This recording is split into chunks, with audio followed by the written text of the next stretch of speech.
Nagkaroon ng live fire gunnery exercise mula sa mga assets ng Pilipinas ang katatapos lang na ika-15 multilateral maritime cooperative activity ng Pilipinas, Japan at Estados Unidos. Ang naturang pagsasanay ay layong palakasin ang interoperability ng tatlong bansa, gayon din ang interagency ng Pilipinas. Narito ang aking report.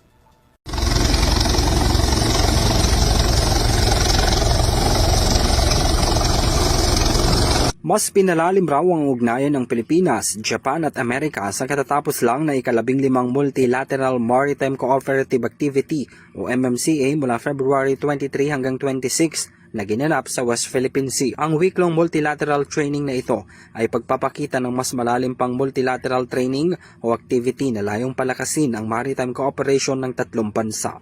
Ayon sa Armed Forces of the Philippines, may mga kaparehong aktibidad rin ngayong taon ang MMCA kung saan kalahok rito ang naval, air assets ng Japan Maritime Self-Defense Force at United States Indo-Pacific Command.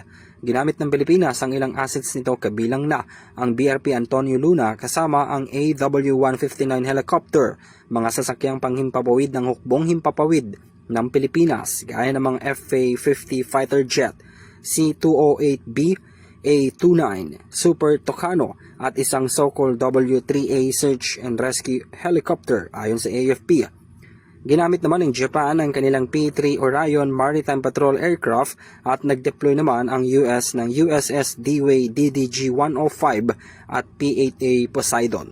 Nito lang February 15 hanggang 16 isinagawa rin ang ika-14 na MMCA kung saan lumahok naman ang Australian Defence Force at Indo-Pacific Command. Ilan sa mga nilalaman ng pagsasanay ang Communications Check Exercise, Maritime Domain Awareness, Replenishment at the Sea, Friendly Flight Joint Air Patrol, Flybys, Divisions, Tactics, Officers of the Watch Maneuvers, Photo Exercise at isang Anti-Submarine Warfare Exercise.